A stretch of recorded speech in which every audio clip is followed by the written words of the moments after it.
편히 앉아주시기 바랍니다. 오늘 황금 같은 공휴일 어떻게 잘 보내셨습니까?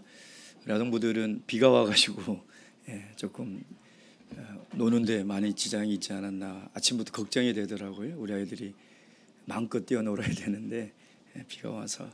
어쨌든 우리 아동부들 덕분에 오늘 하루 잘 쉬었습니다. 고맙습니다. 예수님의 이름으로 하나님 말씀 증거하도록 하겠습니다. 마태복음 5장 27절에서 32절까지 말씀, 마태복음 5장 27절에서 32절까지 말씀 교독하도록 하겠습니다. 제가 먼저 읽겠습니다. 또 간음치 말라 했다는 것을 너희가 들었으나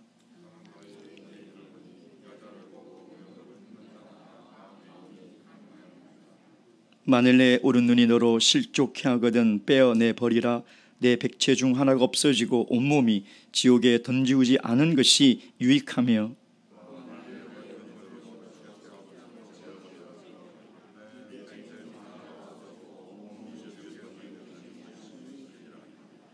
또 일러스되 누구든지 아내를 버리거든 이혼 증서를 줄 것이라 하였으나 누구든지 음행한 연고 없이 아내를 버리면 이는 저로 간음하게 함이요 또 누구든지 버린 여자에게 장가드는 자도 간음함이니라. 아멘. 기독교 역사에 보면 프란체스코라는 사람이 있습니다.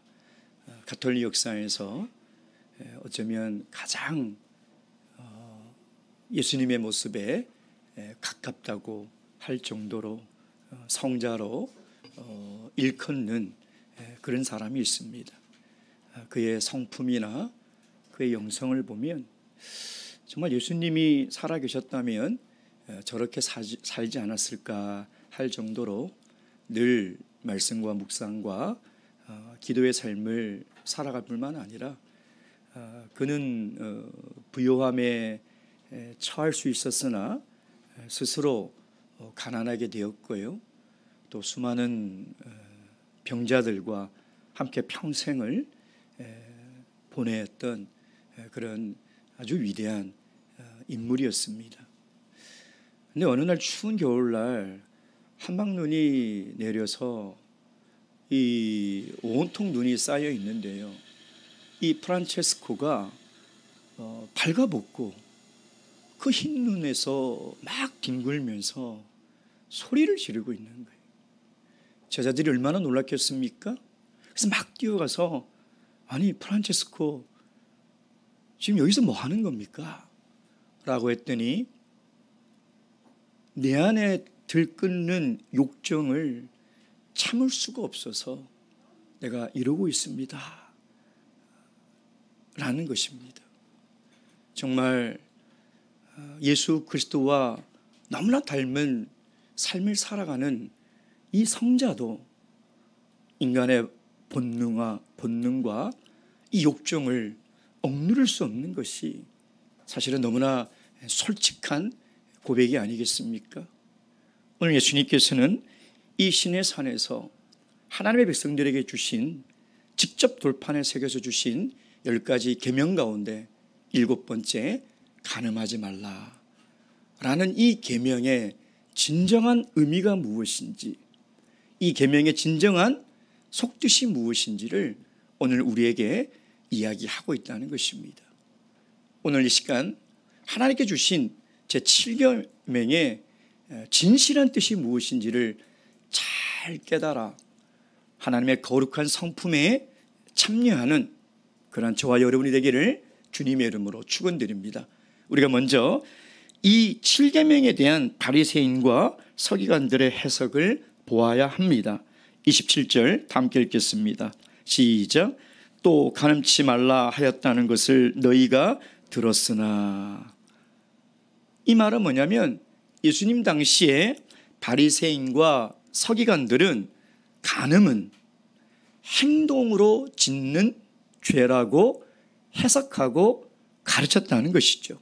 즉 간음하지 말라는 이 계명은 육체적인 간음으로 해석하고 가르쳤다는 것입니다. 자, 그러니 그들은 이 7계명에 대해서 그들은 무죄하고 그들은 이 계명을 지키고 있다라고 생각을 했다는 것이죠. 바리새인과 서기관들은 율법을 전문적으로 읽고 연구하는 사람입니다. 근데 사실은 하나님이 주신 이 율법의 진정한 의미와 목적에 관심이 없고 이해를 잘 못하고 있는 것이죠. 참 아이러니하죠. 율법의 전문가들이 율법을 이해하지 못하고 율법에 대해서 무지하고 있다는 것입니다. 어쩌면 이들은 십계명을 제대로 읽지 않았습니다.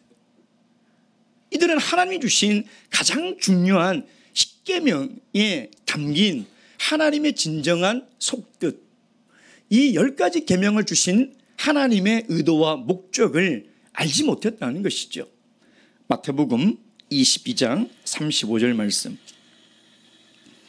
마태복음 22장 35절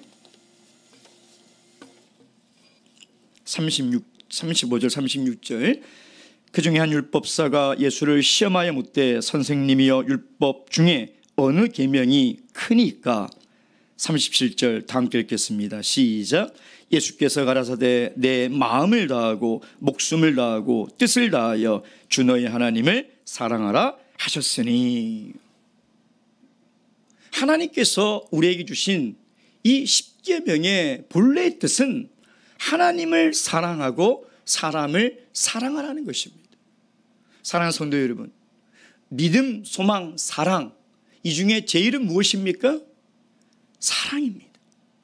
우리가 믿음 생활을 잘해야 된다고 생각해서 너무 믿음만을 강조하는데 하나님을 사랑하는 것이 훨씬 중요합니다. 하나님을 진심으로 사랑해야 돼요.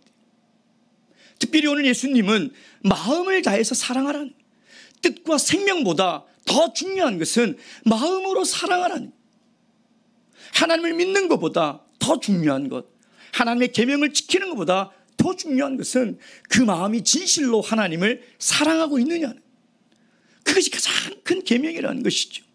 그런데 바리새인과 서기관들은요, 항상 마음이 얼마나 중요한지를 소홀히 합니다. 그리고 늘 보이는 믿음의 형식을 치중하며 살아가고 있다는 것이죠. 이게 그들의 불행이에요.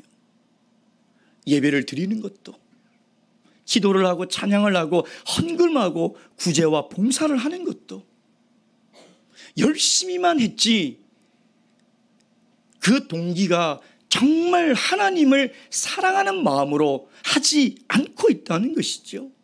왜 이렇게 됐을까요? 왜 그들은 간음의 행위를 행하지 않았다고 나는 제 7계명을 범하지 않고 있어 라고 생각하고 있었을까요? 그건 죄에 대해서 이해를 하지 못하고 있거나 잘못 이해하고 있다는 것이죠.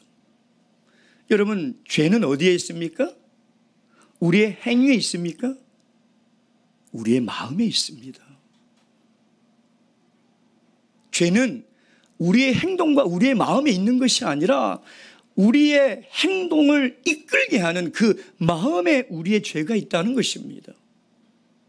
여러분, 요즘 감기 환자가 참 많죠. 자, 감기 걸리면 내가 감기 걸렸는지 어떻게 알 수 있나요? 기침이 나오죠. 콧물이 나오죠. 열이 나죠. 그걸 뭐라고 그래요? 증상이라고 하는 거예요. 증상. 근데 정말 감기 바이러스는 어디에 있나요? 우리 몸 안에 있어요. 질병은 우리 몸 안에 있다는 거예요. 근데 여러분 생각해 보십시오. 기침이 나지 않고 콧물이 나지 않고 열이 나지 않으면 어떻게 될까요? 죽습니다. 우리 인간은 죽어요. 감기 바이러스가 우리 폐를 망가뜨리고 우리의 장기를 망가뜨려서 우린 죽어요. 죄는 우리 마음에 있는 거예요. 근데 바리새인들과 서기관들은 죄가 어디에 있느냐? 행동에 있다라고, 행위에 있다라고 잘못 생각하고 있다는 것이죠. 그래서 그들은 간음이라는 직접적인 행위를 하지 않았기 때문에 죄가 없다고 생각하는 것이죠. 마치 기침이 나지 않고 콧물이 나지 않는다고 내가 감기가 걸리지 않았다고 생각하는 거지. 그 사람은 죽는다니까요. 여러분, 우리가 간음이라는 행동을 하지 않았다고 해서 우리 안에 죄가 없을까요? 죄책이 없을까요? 죄성이 없을까요? 그렇지 않다는 것입니다. 아담이 타락한 이후에 한 사람도 빠짐없이 모든 인간은 죄의 질병을 다 가지고 있다는 거예요. 자, 그래서 예수님은 어떻게 해석하십니까? 28절 다시 우리 본문 마태복음 5장 이 7계명에 대한 예수님의 해석을 한번 읽도록 하겠습니다. 시작. 나는 너에게 이르노니 여자를 보고 음욕을 품는 자마다 마음에 이미 간음하였느니라. 사실 좀 더 나은 해석이 뭐냐면 그 여자에 대한 음욕을 위하여 그 여자를 응시하는 모든 자는 간음하였느니라. 이게 좀 더 이 원문에 가까운 해석입니다. 어떻게 보냐면 음욕을 목적으로 품고 바라본다는 것이죠. 마음으로 간음했다는 거예요. 마음으로. 이 예수님의 설교를 듣고 있는 청중들은요, 큰 충격과 멘붕이 왔을 겁니다. 그동안 그들은 스스로 나는 간음하지 않았으니 나는 죄를 짓지 않고 살아가고 있다라고 생각하고 있는데 예수님이 마음으로 간음했다는 거예요. 여러분, 이 말씀요 참 어려운 말씀입니다. 지금까지 간음하지 말라는 말을 들었으나 예수님의 해석은 마음으로 간음한 것이라고 이야기를 하고 있다는 것이죠. 우리도 이 말씀을 들으면 얼마나 무겁습니까? 이 세상에서 누가 이 말씀에서 자유로운 사람이 누가 있겠습니까? 한 사람도 없습니다. 이 계명에 걸리지 않는 사람이 누가 있겠습니까? 한 사람도 없습니다. 그러나 우리가 오해하지 말아야 될 것은 마음의 간음이 육체의 간음과 동일시한다는 것은 아니에요. 그런 의미가 아닙니다. 이 말씀을 읽으면 굉장히 끔찍하고 어떻게 예수님이 이런 말씀을 하실 수 있을까? 너무 잔인한 말씀이 아닌가? 이런 생각이 듭니다. 주님이 왜 이런 말씀을 하셨는지에 대한 의도를 잘 알아야 돼요. 그래서 예수님이 하신 말씀은 죄의 관점으로 이 말씀을 봐야 한다는 것이죠. 다시 이야기하면 간음을 했느냐 안 했느냐의 문제가 아니라 본질적인 죄가 뭐냐는 거예요. 죄가 뭐냐. 도대체 하나님이 정의하고 하나님이 말씀하시는 죄가 무슨 개념이냐는 거죠. 이 말씀을 누가 지킬 수 있습니까? 이 말씀에 해당하지 않는 사람이 누가 있겠냐 이 말이에요. 근데 예수님이 이 말씀하시는 것은 죄에 대한 이해를 가지라는 거예요. 여러분, 이것은 우리가 신앙생활함에 있어서 굉장히 중요한 겁니다. 죄에 대해서 이해를 하지 못하면요, 하나님의 은혜도 깨달을 수 없습니다. 죄에 대한 이해가 없으면 구원도 없는 겁니다. 죄에 대해서 정확하게 그리고 바르게 이해하라는 것이죠. 죄가 얼마나 교활한지 아십니까? 죄를 그렇게 가볍게 봐서는 절대 안 되나. 죄는 굉장히 교활하고 영악합니다. 그래서 죄는요, 우리가 행동하고 행위하지 않으면 나는 죄를 짓지 않았어 라고 착각하게 만든다니까요. 이게 죄의 무서운 거예요. 얼마나 많은 하나님의 백성들이 이 죄의 교활한 작전에 다 넘어가서요, 나는 스스로 간음을 하지 않았으니 나는 죄를 짓지 않았다, 나는 의롭게 살아가고 있다라고 착각하며 살아가고 있다. 그 사람은요, 하나님의 은혜를 깨달을 수 없는 사람, 바리새인과 서기관들과 다를 것이 하나도 없는 사람이에요. 죄는 이렇게 교활해요. 여러분, 우리가 죄를 보십시오. 그뿐 아닙니다. 29절 30절 만일 내 오른눈이 너로 실족해 하거든 빼어내버리라. 내 백제 중 하나가 없어지고 온몸이 지옥에 던지우지 않는 것이 유익하며 또 만일 내 오른손이 너로 실족하거든 찍어버리라. 여러분 지금 예수님이 똑같은 말씀을 반복하고 있지 않습니까? 오른눈을 빼어버리고 오른손을 찍어버리라는 거예요. 실제로 교회 역사에 보면요, 이걸 문자 그대로 해석해서 받아들여서 눈을 뽑고요 손을 자른 시대가 있었습니다. 지금도 만민중앙교회라는 이단, 그 교회에서는요 이 이단 교주 이름 갑자기 생각 안 나네요. 이재록, 이 사람이 계속 이 말씀을 가지고 이 음욕이 얼마나 무서운 죄인지를 하니까 거기 있는 성도들이요 스스로 거절을 해버렸어요. 근데 그 사람들의 인터뷰를 제가 들었는데요, 그래도 음욕이 생기더래요. 제가 그걸 보면서 지금 21세기에도 이 말씀을 문자 그대로 해석해서 적용하고 가르치는 사람들이 있구나, 그것을 또 듣고 그대로 실천하는 사람들이 있구나, 깜짝 놀랐습니다. 여러분 지금 이 예수님께서 말씀하시는 오른눈과 오른손은 뭘 얘기할까요? 그러면 오른눈을 빼면 왼눈은 죄를 안 범하나요? 아니, 오른손이 죄를 지어서 찍어버리면 왼손은 죄를 안 범하나요? 그런 말이 아니에요. 오른손과 오른눈은 가장 가치 있는 것이라는, 가장 가치 있는 것. 그 가치 있는 것을 내어 버릴 정도로 단호하게 죄를 제거하라는 것입니다. 예수님이 왜 이렇게 단호하게 얘기를 할까요? 죄가 그만큼 교활하기 때문에. 여러분, 하나님은 우리를 만드실 때 하나님의 형상에 따라 만들었다는 것은 사람은 다 존귀한 존재로 만들었다는 거죠. 사람 자체가 존귀하니 우리의 눈, 코, 입, 손, 발 귀하지 않는 것이 어디 있겠습니까? 그러니까 하나님은 이 귀한 모든 우리의 신체를 가지고 하나님의 영광을 위해서 가치 있고 영화로운 삶을 살아가라고 만들어 주셨는데, 죄는 그걸 어떻게 한다고요? 비틀어 버린다, 왜곡시켜 버린다는 거예요.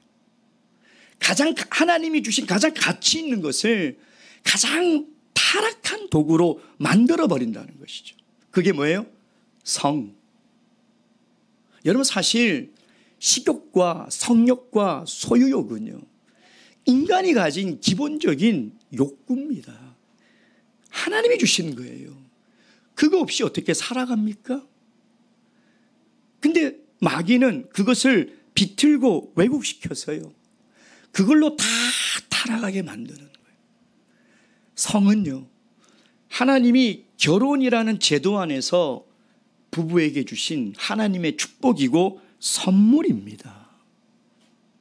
근데 마귀는 그것을 왜곡시키고 비틀어 버린다는 것이죠. 왜 그럴까요? 30절에 그 이유가 있습니다. 온몸이 지옥에 던져지운다는 거예요.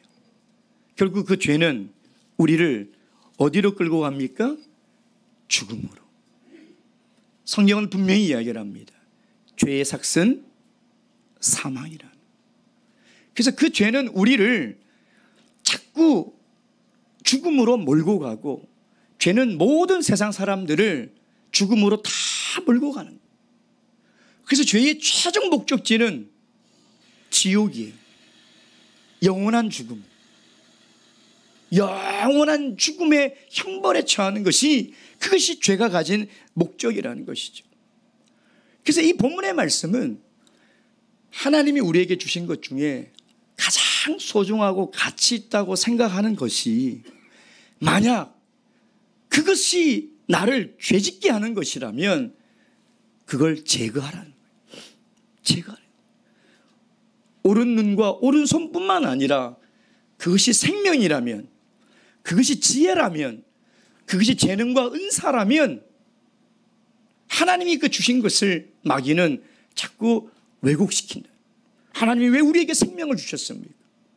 하나님이 왜 우리에게 시간을 주시고 재능과 은사를 주시고 능력을 주셨냐 이 말이에요. 근데 마귀는 그것을 비틀어서 내 욕심을 채우는 데 쓰게 하고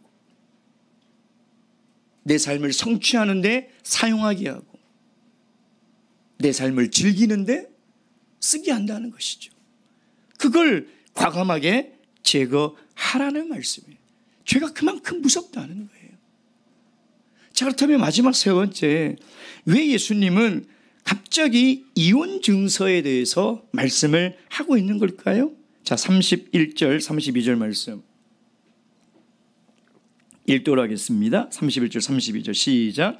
또 일렀으되 누구든지 아내를 버리거든 이혼 증서를 줄 것이라 하였으나 나는 너희에게 이르노니 누구든지 음행한 연고 없이 아내를 버리면 이는 저로 간음하게 하며 또 누구든지 버린 여자에게 장가드는 자도 간음함이니라.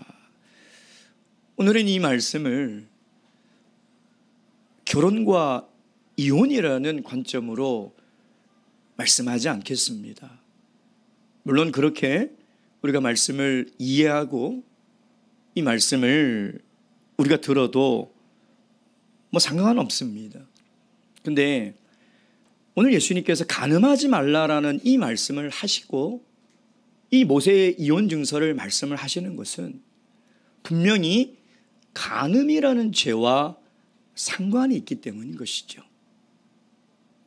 그래서 결혼과 이혼이라는 관점보다는 오늘은 이 간음이라는 이 하나님의 이 7번째 계명의 관점으로 왜 예수님께서 이런 말씀을 하셨냐 이 말이에요. 이 모세의 그 이혼 증서를 왜 말씀을 하셨냐 이 말이에요. 자, 이 모세의 이혼 증서는 신명기에 기록되어 있죠. 신명기 24장 1절 4절. 신명기 24장 1절에서 4절까지 말씀 제가 읽겠습니다. 사람의 아내를 취하여 데려온 후에 수치되는 일이 그에게 있음을 발견하고 그를 기뻐하지 아니하거든 이혼 증서를 써서 그 손에 주고 그를 자기 집에서 내어보낼 것이요 그 여자는 그 집에서 나가서 다른 사람의 아내가 되려니와 그 후부도 그를 미워하여 이혼 증서를 써서 그 손에 주고 그를 자기 집에서 내어보내었거나 혹시 그를 아내로 취한 후부가 죽었다 하자 그 여자가 이미 몸을 더럽혔은즉 그를 내어보낸 전부가 그를 다시 아내로 취하지 말지니 이 일은 여호와 앞에 가증한 것이라 내 아내는 여호와께서 내게 기업으로 주시는 땅으로 너는 범죄케 하지 말지니라. 자, 여기에 이 모세의 이혼 증서에 대한 내용이 나오고 있습니다. 근데 여러분, 간음에 대한 하나님의 처벌은 무엇입니까? 이혼 증서를 써서 주는 게 아니에요. 간음에 대한 하나님의 명령은 돌로 쳐서 죽이라는 것이죠. 이게 간음에 대한 형벌입니다. 근데 오늘 왜 지금 이 모세의 이혼 증서를 기록하고 이렇게 말씀을 하고 있느냐? 이것은 여성들을 위한 특별 임시법이에요. 여성들을 보호하기 위해서. 왜냐하면 남자들이 너무나 쉽게 이 여자를 내어버리는 겁니다. 그럼 여자들은 이 남자의 보호와 도움 없이는 살아갈 수가 없는 거죠. 무슨 일을 당할지 모르는 그런 이 신세가 되어버리는 것입니다. 또한 간음은 돌로 쳐 죽여라 했기 때문에 이혼 증서가 있으면 그 죽임을 면할 수 있는 거예요. 그래서 이혼 증서를 준 것은 여성들을 위한 것입니다. 억울하게 또 부득이하게 이유가 있어서 이혼을 당했을 때 이 여자가 재혼할 수 있도록 또 사회에서 살아갈 수 있도록 하나님께서 배려하신 것이죠. 근데 이 이혼 증서를 바리새인과 서기관들은 왜곡했다는 거예요. 오늘 신명기 24장 1절에 나오는 이 수치스러운 일에 대한 해석을 예수님 당시에 큰 두 개의 학파가 있었습니다. 힐레 학파와 샴마의 학파. 샴마의 학파는 굉장히 보수적이죠.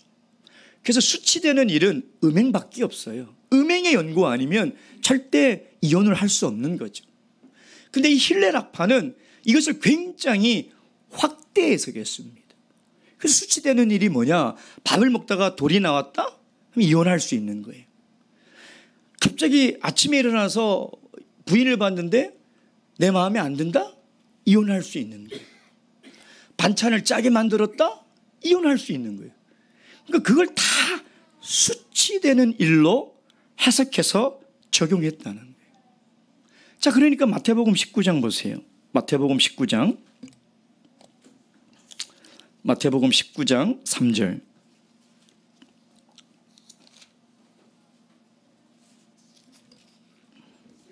마태복음 19장 3절. 바리새인들이 예수께 나와 그를 시험하여 가로되 사람이 아무 연고로 물혼하고 그 아내를 내어버리는 것이 옳으니까. 예수님 당시에 이혼 증서가 남발이 되었어요. 너무나 많은 여인들이 가정이 깨어지고 피해를 당하고 살아가고 있다는 것이죠.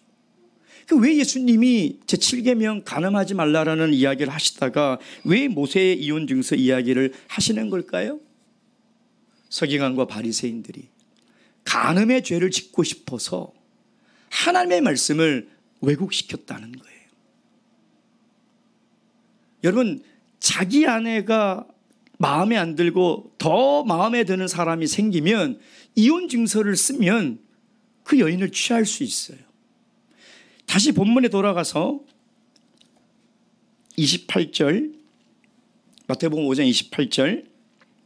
나는 너에게 이르노니 여자를 보고, 이 여자가 귀내라는 단어를 쓰고 있는데요, 이 여자는 어떤 여자를 얘기하냐면 유부녀, 결혼한 여자, 과부를 지칭할 때 이 귀내라는 말을 사용해요. 무슨 얘기냐? 남의 남편의 여자, 부인을 보고 음욕을 품는다는 거예요. 이미 결혼한 남의 아내를 보고 탐한다는 거예요. 제가 서론에서 율법의 전문가고 율법학자인 바리새인과 서기관들이 율법을 제대로 이해하고 해석하지 못하고 있다고 말씀을 드렸죠. 여러분, 제 10계명이 뭡니까? 출애굽기 20장 17절. 20장 17절. 출애굽기 20장 17절. 제 10계명, 내 이웃의 집을 탐내지 말지니라. 내 이웃의 아내나 그의 남종이나 그의 여종이나 그의 소나 그의 나귀나 무릇 내 이웃의 소유를 탐내지 말지니라. 하나님께서 내 이웃의 뭐를 탐하지 말라고요? 아내를 마음으로 탐하지 말라는 거예요. 마음으로 음욕을 품지 말라는 거예요. 바리새인과 서기관들이 하나님의 계명을 정말 마음에 다해서 읽고 묵상했다면 하나님이 7계명을 주신 의도가 무엇인지를 반드시 깨달았을 거예요. 왜? 분명히 7계명은 10계명과 연결이 되는 거예요. 간음의 행위를 이야기하는 것이 아니라 남의 남편의 아내인 그 부인을 음욕을 하려는 마음으로 바라보는 것은 그건 죄라는 거예요. 이미 마음에 간음의 죄를 지었다는 것이죠. 그래서 그 죄의 실체와 죄의 교활함과 죄의 무서움을 알라는 것이죠. 사랑하는 성도 여러분, 예수님께서 하나님과 동등됨을 포기하시고 인간의 몸으로 이 땅에 내려오신 목적이 무엇입니까? 죄 때문이에요. 죄가 없었다면 예수님이 이 땅에 내려오실 이유가 없습니다. 예수님이 왜 십자가의 수치와 죽음의 고통을 참으시며 죽으셨습니까? 죄 때문이에요. 죄가 아니라면 예수님은 십자가를 지실 이유가 없다는 거예요.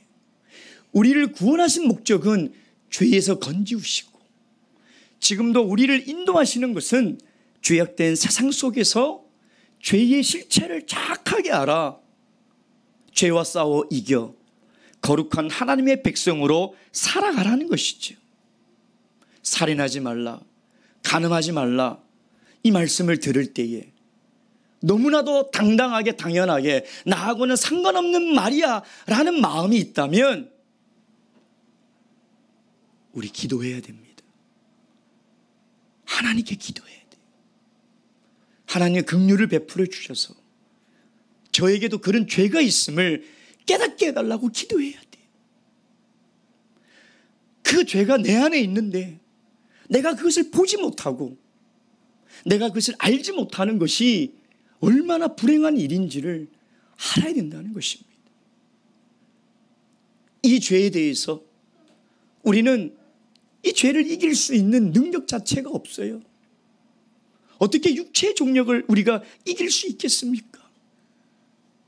그래서 우리는 심령이 가난한 마음으로 나는 도저히 이 죄에 대해서 이 죄를 이길 능력이 아무것도 없으니 하나님 도와주시고 지켜달라고 하나님의 긍휼을 구하며 애통하는 마음으로 살아가는 자가 복이 있는 자라니까요. 나는 그 죄를 짓지 않으니 나는 신앙생활 잘하고 있고 나는 살인하지 않고 간음하지 않으니 나는 하나님의 백성으로 살아가고 있다는 사람은 정말 불행한 사람, 하나님의 복이 없는 사람. 예수님이 산상수훈에서 이야기하는 진정한 복이 있는 사람은 심령이 가난해서 애통하는 마음으로 우리의 본질을 들여다볼 때 우리는 정말 구제불능이구나. 그래서 오늘도 하나님을 의지하고 하나님께 매달려야 살아갈 수 있는 죄인이구나. 이걸 깨닫는 사람이 복 있는 사람이라. 오늘 주님께서 하신 이 계명의 말씀을 통해서 주님 날마다 긍휼을 베풀어 주셔서 제 안에 있는 정욕의 마음을 씻겨주시고 제 안에 정욕의 마음을 일으키지 않도록 주님께서 보호해 주시길 기도하는 그런 복된 저와 여러분이 되기를 주님의 이름으로 축원드립니다. 묵도하시겠습니다.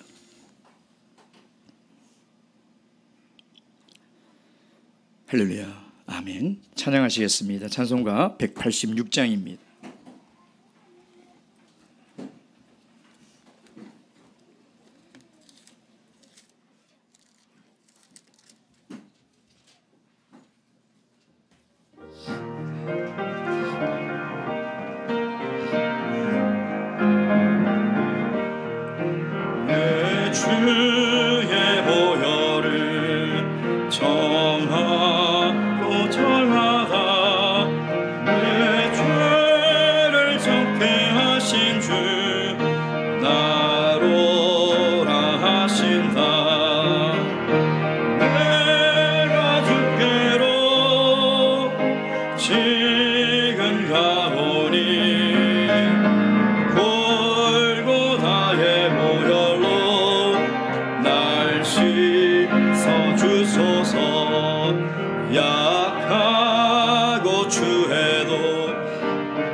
큰 죄인 복받아 일기를 얻었네. 한없이 넓고 큰 은혜 베풀어 주소서. 내가 주께로 지금 가오니 골고다의 보혈로 날 씻어 주소서. 그 피가 맘속에 큰 증거 됩니다. 내 기도 소리 들으사 다 허락하소서. 내가 주께로 지금 가오니 골고다의 보혈로 날 씻어 주소서. 아멘. 기도하시겠습니다. 날마다 주님께서 보혈로 우리의 마음을 씻겨주시고 붙들어 주셔서 하나님의 의로운 백성으로 살아갈 수 있도록 기도하시고, 특별히 10분간 우리 전성도 합심 기도를 하도록 하겠습니다. 이제 영원회가 일주일 앞으로 다가왔습니다. 기도하시면서 하나님께서 근본 영혼을 통해서 우리 성도들에게 또 교회에게 주실 말씀과 은혜를 기대하고 사모하며 또 간절히 바라는 그 마음을 주시라고 기도해 주시고요.